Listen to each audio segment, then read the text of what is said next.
Hello and welcome to the Business of Meeting podcast. I'm your host, Eric Rosenberg.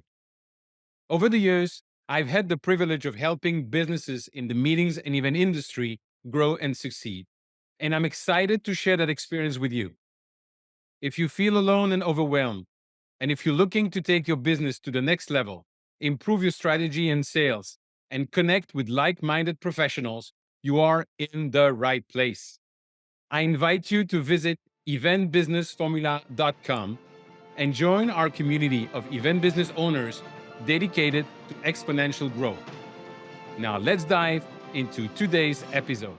Hello, and welcome to a new episode of the Business of Meeting podcast. And today I'm delighted to speak with someone I know for years, and she is a specialist, first of all, in SEO, years later, but now everything relating to AI, how you implement it, how you use it in your marketing. She's working for a mega corporation. She has a wonderful entrepreneurial journey. Ladies and gentlemen, the one and only founder and president of Search Guru, Leslie Carruthers. Leslie, how are you, my friend? I'm well. Thank you so much for having me on the show. Well, thank So you. Thank you for thrilling taking to the be time. here. So we met years ago at Content Marketing Worldwide. We did. You were already at that moment specializing in SEO, so search engine optimization. Before we get there, can you please take us from the beginning? What is your journey and how did you decide to start your own business? So entrepreneurship is admired in my family, and there are cottage industry businesses peppered throughout the family tree. So that was the seed of it. And then I had the good fortune to work for a couple of mentors of mine. Heather Lloyd Martin, who's considered by most to be the founder of SEO copywriting, and Detlef Johnson, who's at one point was one of the top 10 SEO technologists on the planet. And Heather, who owned the business I worked for at the time, was wooed away by one of the few publicly traded SEO firms in North America, and none of us went with her. So it was effectively laid off. And she made running a business look easy, which is funny, I know. So I thought, well, hey, before I go find a job, let's try this. And started my business. That was 20 years ago. And we still have a good laugh about that every once in a while. Clearly, I was dropped on my head as a small child too, because, that's the other qualification for starting your own business. But It does cool. not be. But no, it's fun. And there are things that you learn as a business owner that you would never know or experience as part of a team. Not that there's anything wrong with that. You don't have to do this. And I really appreciate all the things that I've gotten to do and understand by being a business owner all these years. So what did you learn specifically? Or what did you discover that didn't expect or you didn't thought about, and then you say, oh yeah, that's part of the package of having your own business. One, everyone's your boss. You think, oh, great, I get to be the boss and no one can tell me what to do. But in fact, everyone becomes your boss, your employees, your clients, partners, because you need all those people to have things work. And any problem that starts wherever, anywhere in the organization, if it gets big enough, eventually becomes yours. So the other thing I've noticed is I've become very good at spotting problems and trying to handle them when they're small, or delegating them to folks on the team so that they don't get to me. It's become a superpower. And the other thing I would add is because I'm sales in my organization, I've really cultivated over the years, because I saw it was necessary, a real love and interest in people, which has made a huge difference, big positive impact in my life. I appreciate that a lot. So you say you're in charge of sales for your company. Is that what you say? So you have people that are running the operation or running the daily operation? I do. I have a head of operation, and then we have talent on the team who perform the work. So I'm involved in strategy and sales. It's a nice way to go about it. I enjoy it. It keeps me on my toes, a consultative sales model. Yeah, you get to use your brain in lots of ways. That's awesome. So one of the, I would say, the main challenge for any business owner, not only especially in our industry, in the meetings and event industry, but certainly there, is the realization, to come to the realization that you need to delegate. I had my first business, made the same mistake. For 2 years, it was like, it's my client, it's my brand, nobody does it better, which is obviously stupid. Until hiring people. So you figured it out quickly. But how did you get your first client for your company? And when did you decide that it was actually time to hire other people to help you? Well, I was fortunate in that some of the clients I had worked on at my mentor's company, when she wasn't available, found me and started to work with me. The other thing that I did that was, if I might share for business owners, that was really helpful was to cultivate a Rolodex technology salespeople who had a book of business that they couldn't fully monetize.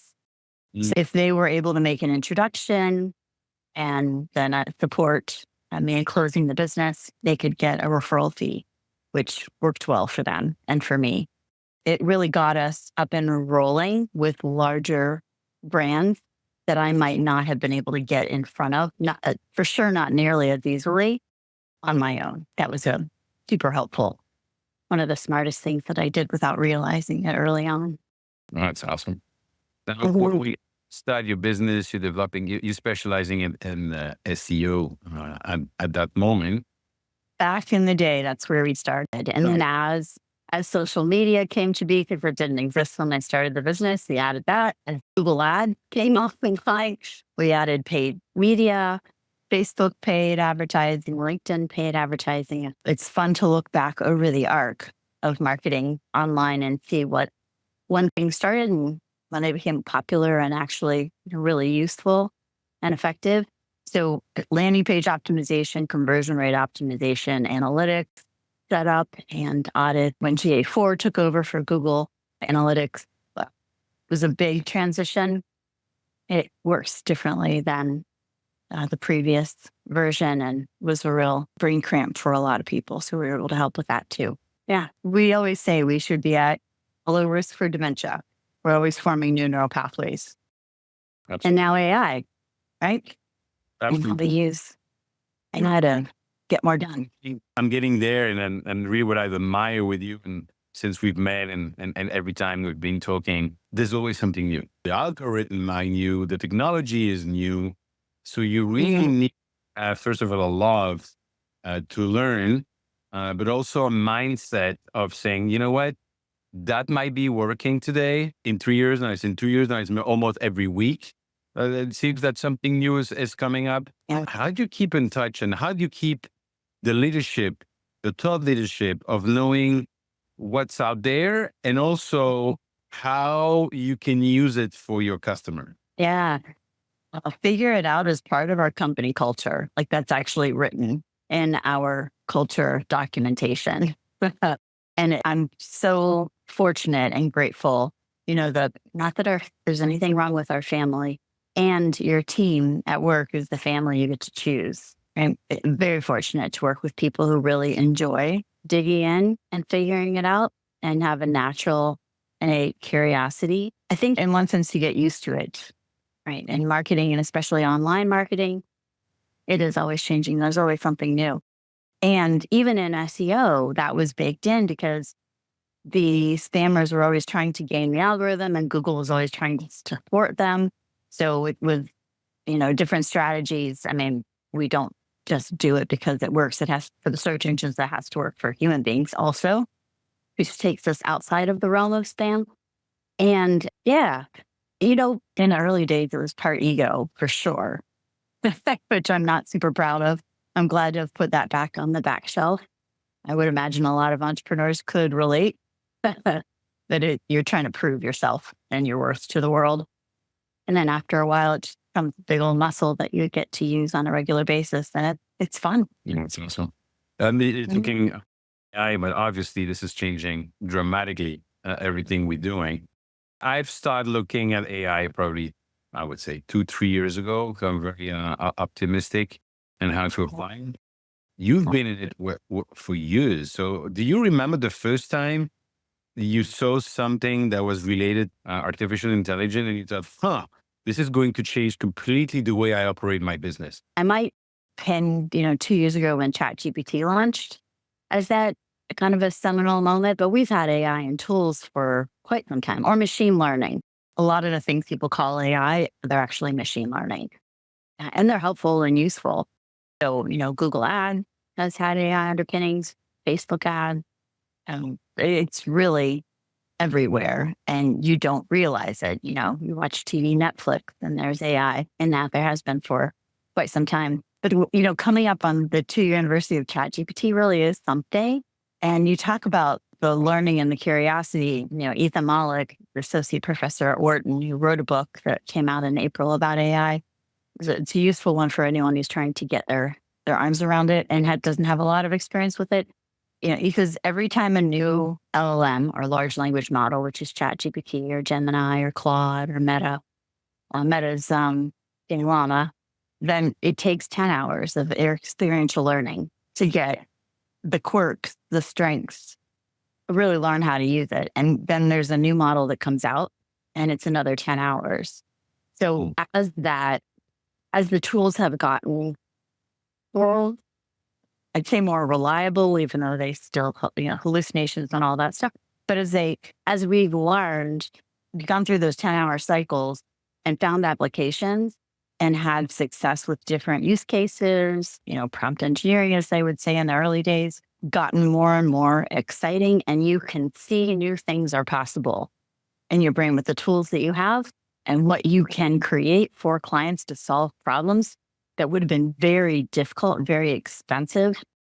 A real heavy lift in the past gets a lot easier, and you can think about leapfrogging over those big problems of the past and get to new big problems that are more interesting.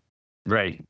Now, specifically for event business, how do you see how it's transforming the marketing? How you see the trends specifically in our industry, and Wow. basically, how can people that own an event business can use AI to be much more efficient and save more time? Yeah, so many things. Well, we're going to talk about some how to think about prompting and how to use it to save time and solve some of the problems. We'll get into the weeds a bit today, and I'll provide some prompts as a follow-up that you can share out with your audience as you choose there. Gartner. Yeah, happy to. Gartner said this year, 63% of marketing leaders, and that would apply to the event industry also, are looking to increase their AI investment this year. And they're going to be focused on content creation and personalization. And the other trend that I would hope would be right at the front of mind for the event folks is as things get more complicated, because as we add AI to the toolbox, we can do more and better, so the bar goes up, right? And if we want to stay ahead, we need to be above the bar. So a deep audience understanding, really, and empathy for your target audience, I think it's just as important as spending time with the large language models like ChatGPT and Gemini and Claude. Because if you can really crack open the skull of your target audience and be right in there with them, understand the pains and their motivations and what they need, everything you do is going to be better. And if you can teach that to the AI tools you're using and have them work with you through that filter, you're going to win. Do you have a framework to implement, especially the event business? Yeah, we do. And it really is pretty, hopefully it just goes clunk with everyone. Because while AI is out there and techie and kind of mysterious if you haven't spent much time in it, really the implementation framework is going to make sense to people in business. So the first thing is to look at, okay, how can I use AI? What tools do I have for audit and a roadmap creation? Because if you want to be at the top of the heap, you need to know where the top is. So auditing competitors, reverse engineering what they're doing right now that's working, and knowing, okay, I have to do at least slightly better than that, right? Knowing that is, I sleep much better having done that than experimenting to try to find the thing like a needle in a haystack that's going to get me over competitors. Then the next thing you want to do is to focus on improving the conversion rates of key landing pages on your website, because we don't want to pay to send traffic or invest time and effort in sending traffic to a website that doesn't convert visitors.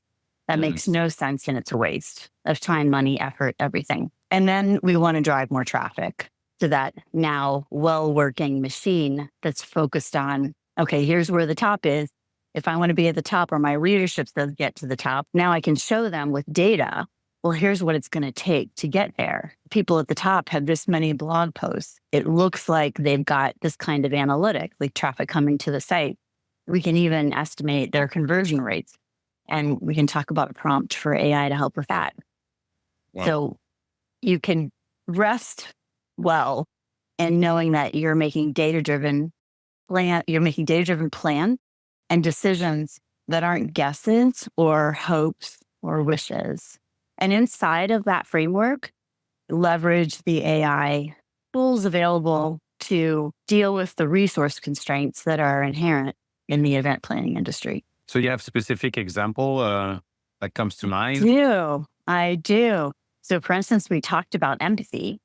One of the inside of ChatGPT, which is one of the large language models, the AI tools that we've been talking about. If you have a paid account, which is $20 a month, you can create what's called a custom GPT. You can do the same thing in Gemini. They're called gems. Or in Claude, which is Anthropic's LLM, you can create projects. So you probably know quite a lot about your target audiences. You've been in this space for a while. You could probably do a brain dump into a document or into a prompt with one of those AI tools and tell it everything that you know about your target audiences, demographics, psychographics. You could put your CRM in there. You have a paid account. We shouldn't be training data for the LLMs. So if you put all of that in there, now you can give it, it could be your co-CEO. You could say, okay, here's what I'm dealing with in my marketplace. First, here are the challenges. Here are the opportunities. What do you see I should do?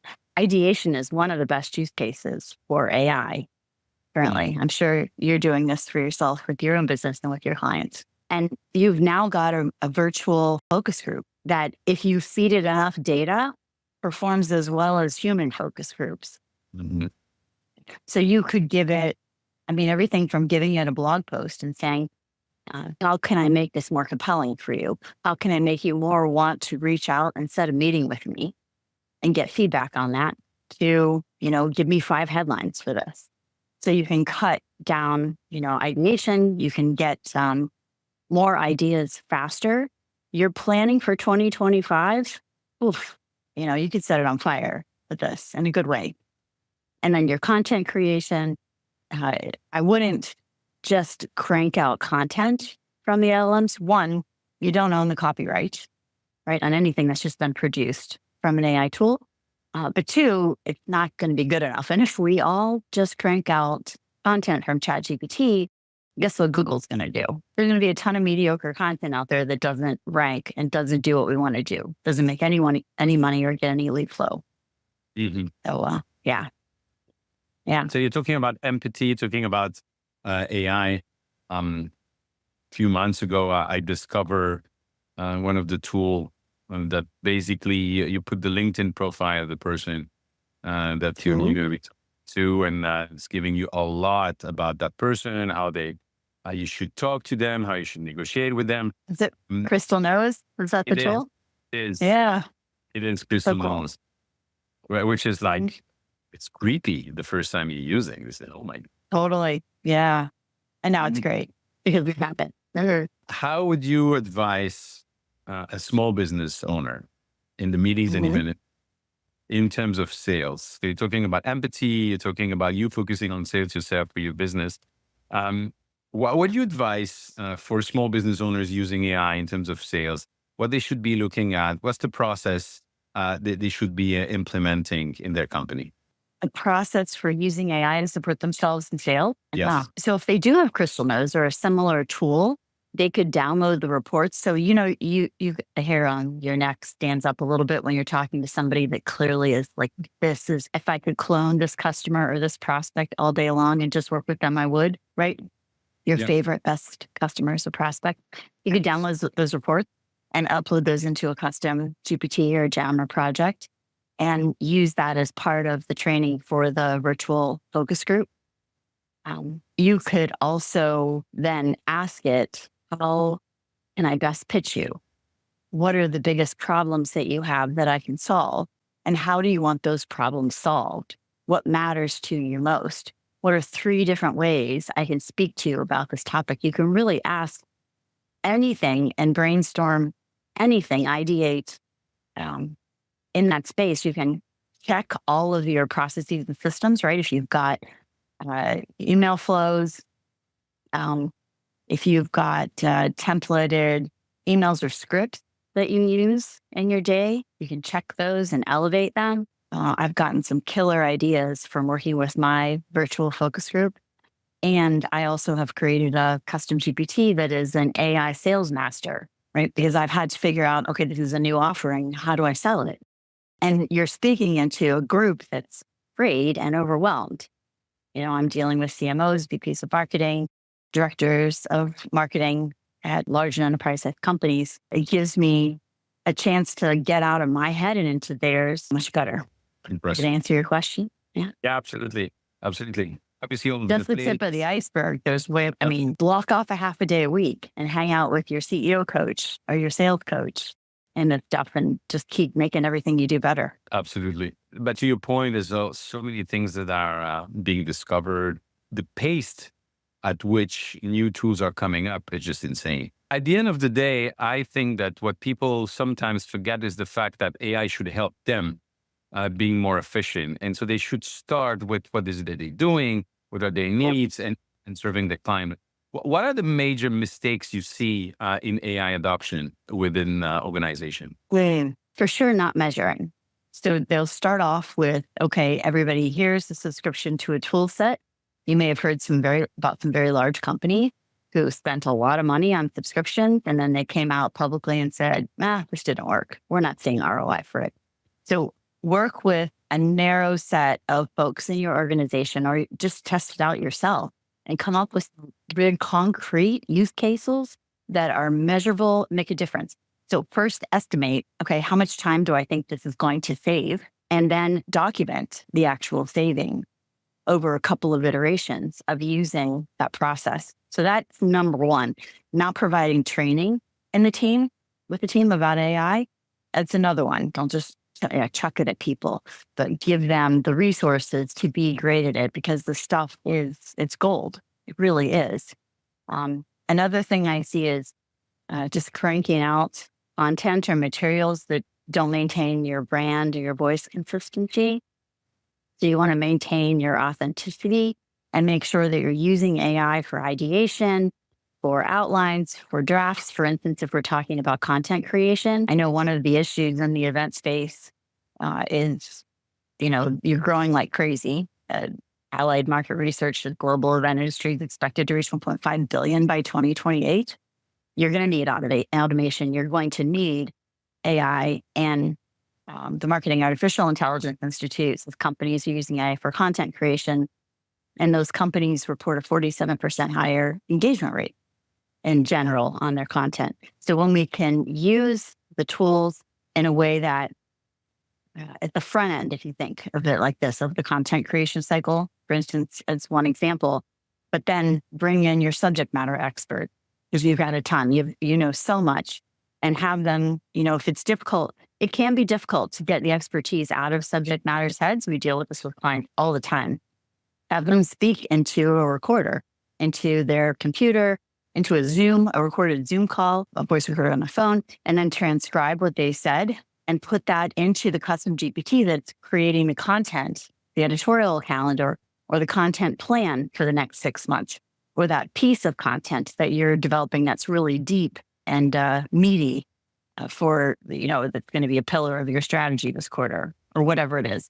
But make sure that you've got human beings solidly from the middle to the end of that process, that you're maintaining authenticity in your brand. And you can upload, you could give a custom GPT that's built for this, or even just a regular chat GPT and a free model, give it 5 posts or articles from your website that you've written that you're very happy with, or someone's written, and then have it reverse engineer a brand document for you, a voice document, and then feed that back into the custom GPT that's working on your content strategy and producing content for you.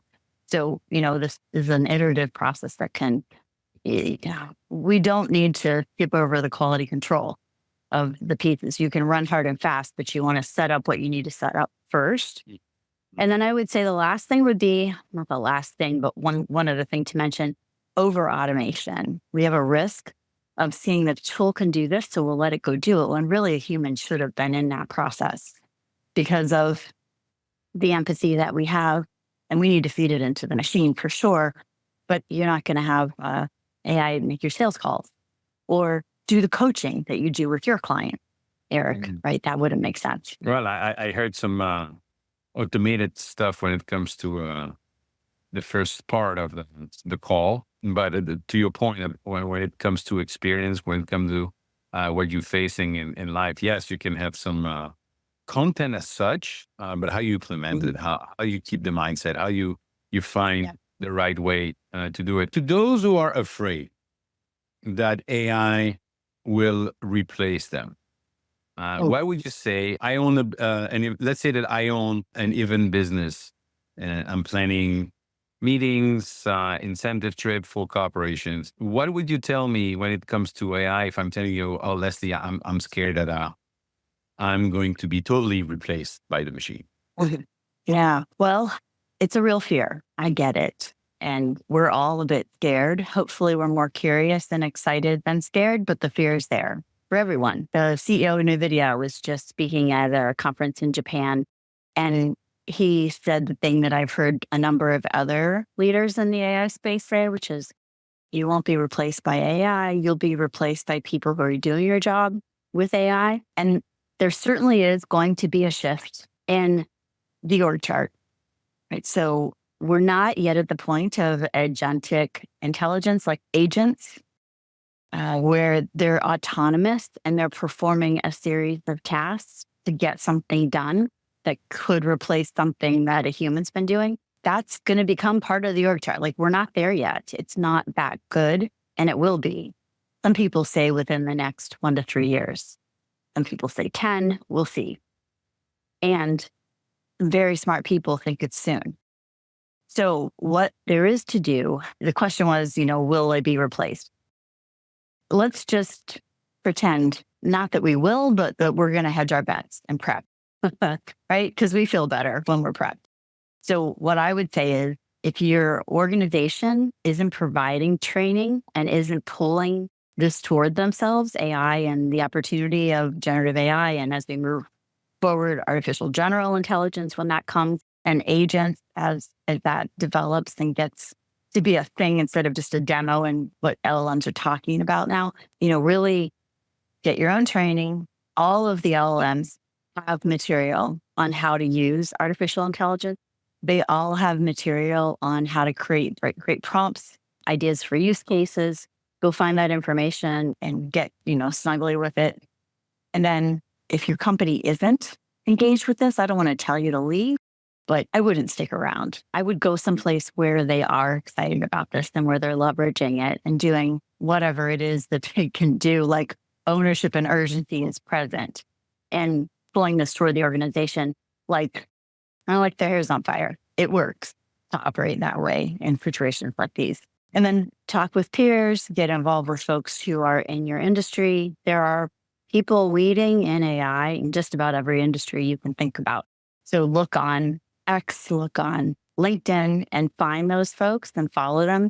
Start to network and meet those people so that you can get the introductions that you need to end up with companies who are serious about this, so that you can be even more serious about it and be well positioned in your career for the future.